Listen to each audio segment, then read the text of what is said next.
Alright guys, Jason here from Atlantic Knives. Today we have got a brand new Yojimbo II, as well as a set of copper Flytanium scales for it. So this is for a customer, and we're going to install these for him right now.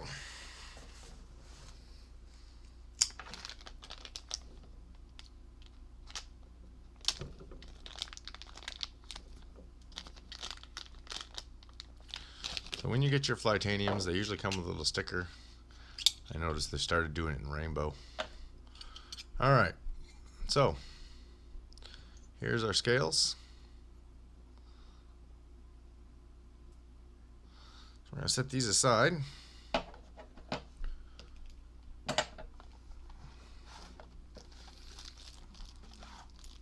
And we're going to pull out our Yojimbo here.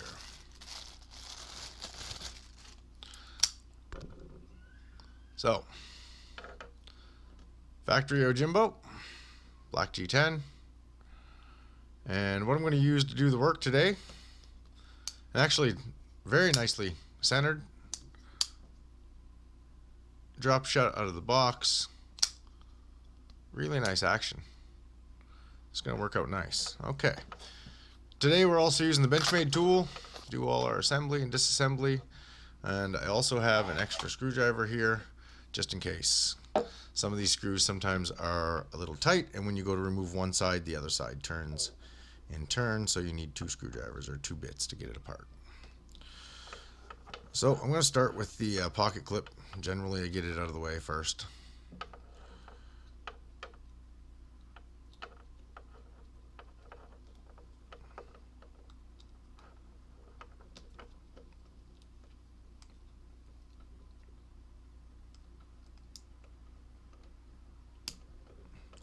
And if you get a screw that's a little tight, slowly add pressure until it breaks, or if you find that it's like you're putting a lot of pressure and it's still not coming loose, it may have Loctite on it. So one thing you can do is, if your screw has Loctite, you can take a soldering iron and just put the tip on the head of your screw and let the screw heat up a few seconds. Not too long, you don't want to melt your G10 or anything, but it will heat your screw up, which in turn loosens the Loctite, and it should come out for you. I have seen where you've got strip screws or broken heads. That's a totally different fix altogether. That we'll probably explore in another video when I have one that is broken and needs to be repaired. So that's basically it. We've taken our clip off. I always keep all my screws and everything aside.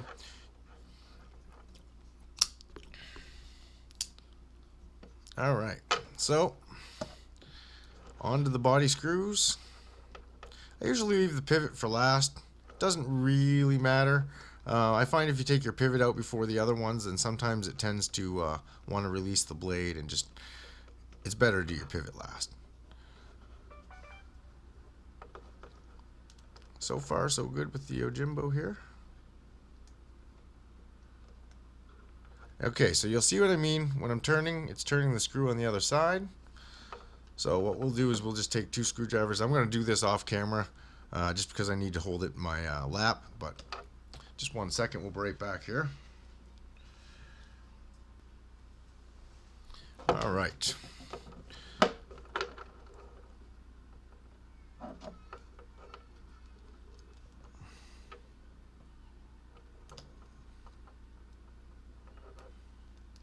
I might have another one here that's turning.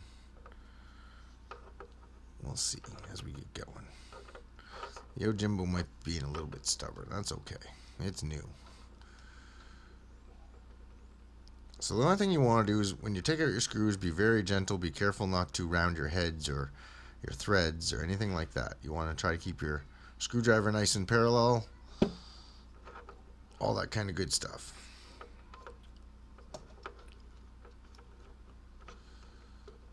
Also, I find squeezing the knife together, the handles together, pinching your standoffs will also help you remove your screws, so the standoffs don't just sit and spin.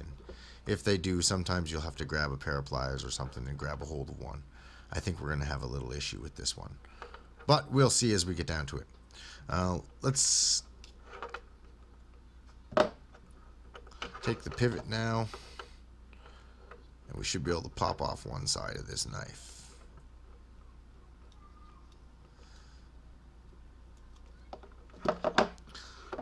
So the side I'm releasing first is going to be opposite of the compression lock.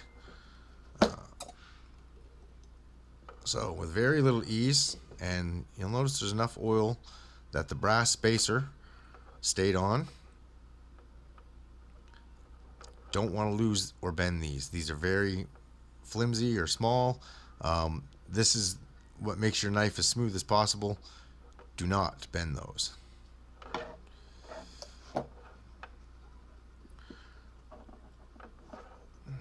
Release our lock, slide our blade off. And then I'm going to go ahead and remove the pivot from the other side.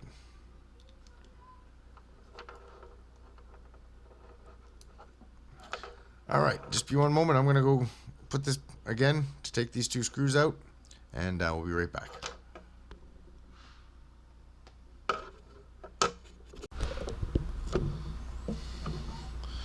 Alright guys, we're back.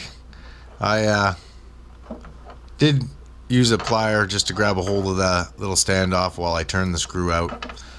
So there's our standoff and our screw. I also removed the last screw in the pivot. I'll put this over here with these guys. Oh, we got one more. Oh no, this guy's just stuck in there. Alright, so again, be careful not to lose or bend your washers. Very important. Now we're going to remove this, or see how easy it is to remove. Oh, we got one more down here.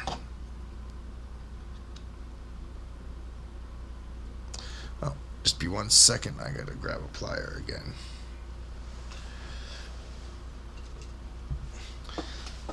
The easy part to losing your washers is if you just happen to forget that they're on there, and you're working with a scale or something and slide off and all of a sudden they're on the table or you've bent them. Just be very cautious about that. Washers are super important for the action on your knife.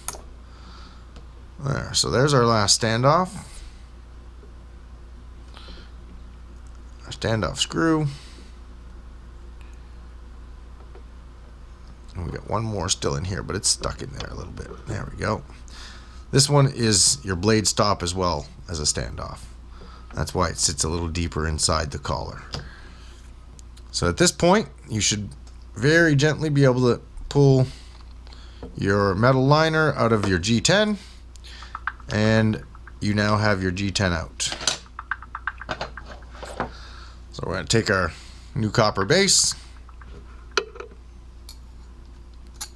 slap our collar in,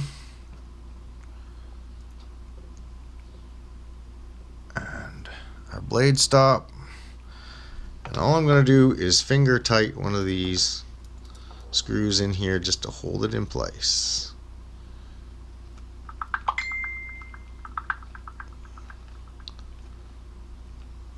What I find best, guys, is when you're putting your knives back together, a lot of times don't tighten all your screws down tight. Just get them down so they're a little bit snug or finger tight, and then after your knife's all put together, slowly go around and tighten them all with kind of equal pressure. And I find that is the best way to get your knife all lined up.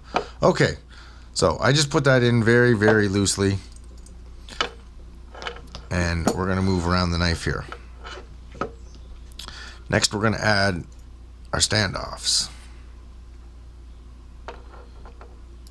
Now, one way you can do it when you're just putting it finger tight is put your screw through, hold it with your finger, and just kind of screw your standoff into place. The big thing with that is take your time, make sure it lines up. If it feels like it isn't twisting on, don't strip your screws out. Flip it over, try the other side if it screws in really soft, or try a different standoff. If you have to screw it in tight, then do it, but I always go around first because generally they'll all fit nicely, finger tight.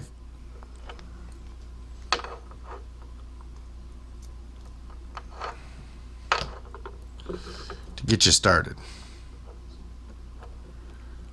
I I keep nudging the camera here, guys, so I'm sorry if it looks like I'm shaking.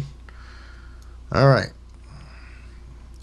So there's our first one kind of set up and ready to go. Next we're going to remove this guy and get him set up. Again,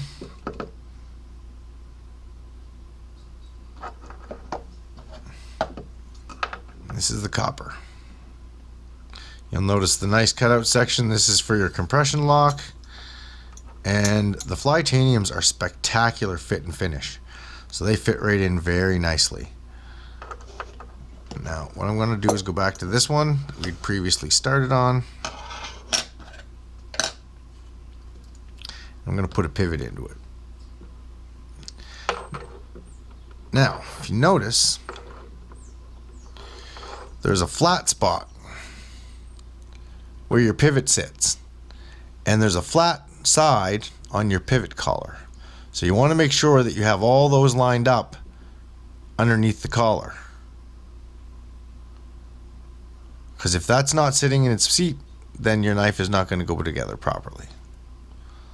So I always find its position, and you'll know because you won't be able to turn it once you have it set down in place. Now while I have this apart, it is a new knife, so I don't have to clean the collars or pivot or anything, but I am going to add a little drop of oil. So just bear with me. I'm going to go and grab my oil. I should have been a little more prepared for that.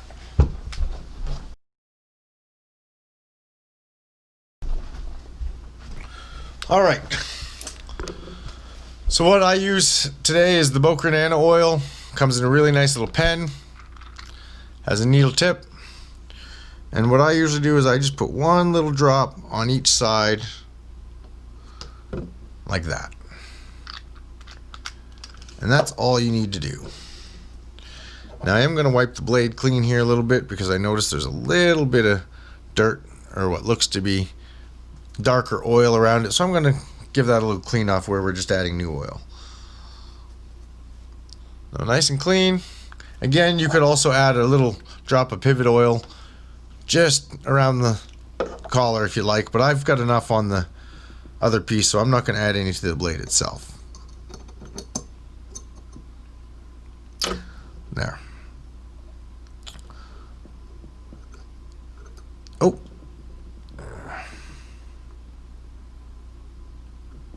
A little more oil than I thought. All right.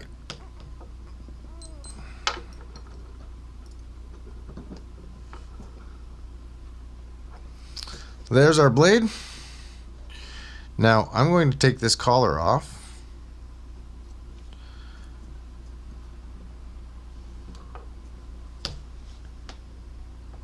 And I'm going to move it right over to where it should be.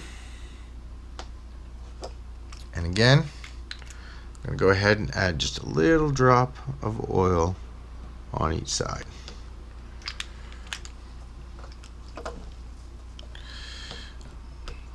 Now, this one's not being held in, so your liner is still movable. So what you want to carefully do is lay it over, line it up, and I'm going to do it with two hands here. So it's a little hard. I'm not used to doing it in front of a camera.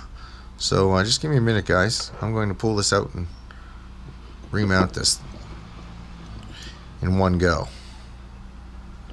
Make sure we have the right flat spot.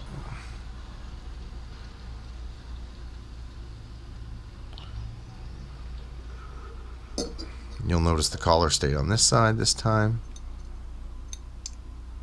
Make sure it sits down in place. Last thing you want to do is bend your collar.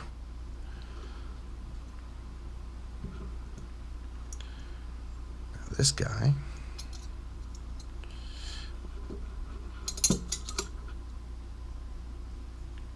I'm trying to keep my hands out of the way so you guys can see it on camera. But making it a little hard, making me fumble a little bit with it, getting it all lined up in one hand. Alright, so once I got that lined up, what I'm going to do is the pivot is sitting really nice. So real quickly I'm going to slide a couple screws into the pivot and finger tight them.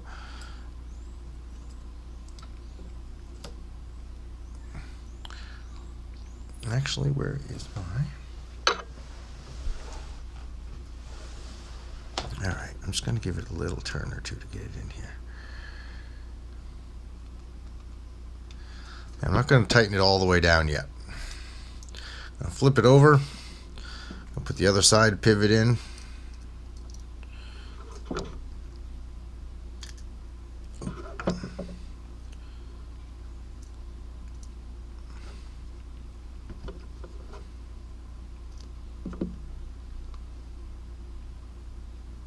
Again, you want to be gentle. You want to make sure your screws are all lined up. And I don't tighten it all the way down. I'm just going to get it finger tight because I still have the rest of my knife to line up. Looking pretty good there. So what I'll usually do is go to the bottom, line that one up, and then your other two should line up automatically. Again, I'm just going to finger tight them down.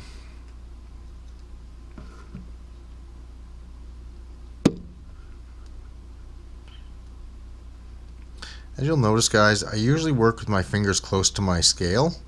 That way there's no chance or less chance of slipping off and scratching up your new scales or anything like that with your screwdriver.